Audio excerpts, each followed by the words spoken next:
bibigyan ko kayong dalawa ng 5 minuto para umalis sa rest house ko! Bigyan mo naman ako ng kahihiyan.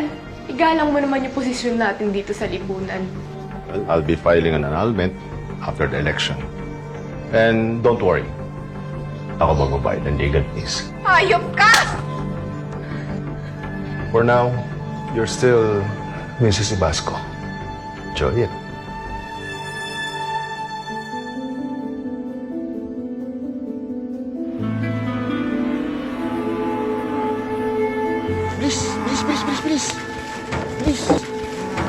Hoy! Ano yan? Patawarin niyo po yung asawa ko! Bitiwan niyo siya! Madam! Siya yung asawa ng Jojo, yung nagnakaw ng mga baka natin sa rancho. Yan. Hayop ka talaga. Kating-kating ka na makipaghiwalay sa akin. Wala naman patutunguhan na relasyon ito eh.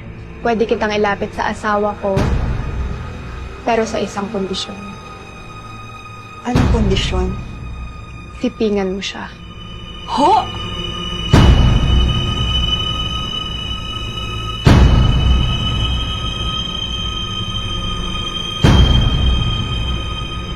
Matagal niyo na po bang ginagawa to? First time lang namin ni Fred mag-threesome. Hindi ko nga in-expect na ganun ka-wild si Mar. Love, ano ba? Kababuyan na to, Mrs. Ibasco.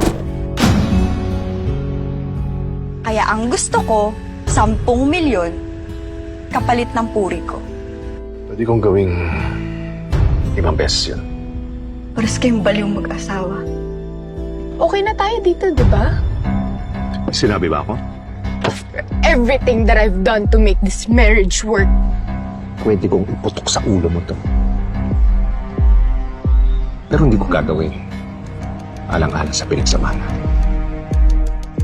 May oras din yung demonyong yun. Mas demonyo ako, amor. Cheers. Cheers to that.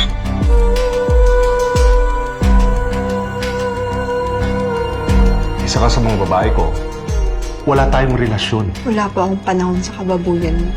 Makakaalis na po kayo. Mrs. Pasco, parang ibang tao na yung asawa ko. Tell your boss, my husband, hindi sa katulad ng glorified whore ang mang-iinsulto sa akin.